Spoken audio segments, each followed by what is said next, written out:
Soon after he posted his 95 Theses in Wittenberg, Luther was summoned to appear in Rome to answer a charge of heresy. His friends were filled with dread. They knew the danger that threatened him in that city. People remembered John Huss a century before, how he had been promised a safe passage and fair treatment, but he had been burned at the stake.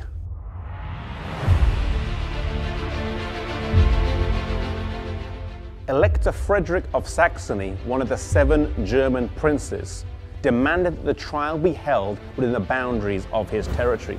The Pope's legate was to hear the trial on his behalf, but before the trial could begin, the legate was charged to prosecute and constrain without delay, and to banish, curse, and excommunicate all of whatever rank in church or state who would not seize Luther and his adherents. Here is displayed the true spirit of Luther's foes, not a trace of justice to be found. It was around this time that a dear friend of Luther would come to his aid and support, Philip Melanchthon. He was younger than Luther and was a learned scholar.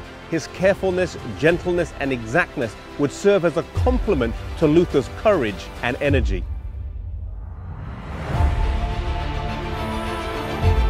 Augsburg had been set as the place of the trial, and whilst Luther was told not to attend by many of his friends who feared for his life, he was resolute about attending and made his way to Augsburg. At this point, Luther had not received an assurance of a safe passage, and his foes hoped that he would appear without one, but this he refused to do.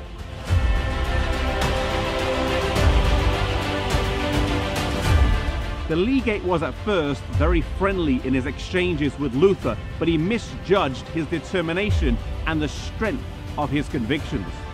Luther protested that he was being asked to retract without first being shown his error. Every response that he gave, he showed clearly how it could be backed up with the Bible, but the legate's response was always a heated response with the words retract, retract. Realizing that this exchange was futile, Luther asked to present his findings in writing, which he did the next day. He gave it to the legate and he threw them aside straight away. Luther then met this proud man on his own grounds, the traditions and teachings of the church, showing how his assumptions were wrong. The trial wasn't really going anywhere though, and Luther soon retreated with his friends. They had tried to bully Luther by their threats, but this had not worked.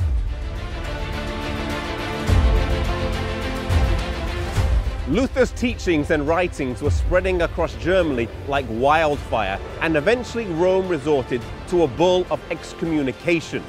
Luther was condemned along with his adherents, and they were given 60 days to either recant or be excommunicated. Normally, this would strike fear into the heart of anyone but not Luther. He gathered around him a group of doctors, students, and citizens of Wittenberg, and under a tree near this very spot, he publicly burned the Pope's bull of excommunication and the canon laws.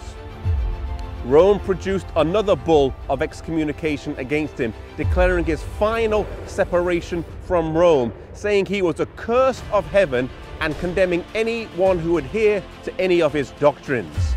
Truly it can be said of Luther, the servant is not greater than his Lord. If they have persecuted me, they will persecute you. While the forms of opposition to the truth change and how open they are over time, the same antagonism exists and will be manifested to God's people until the end of time.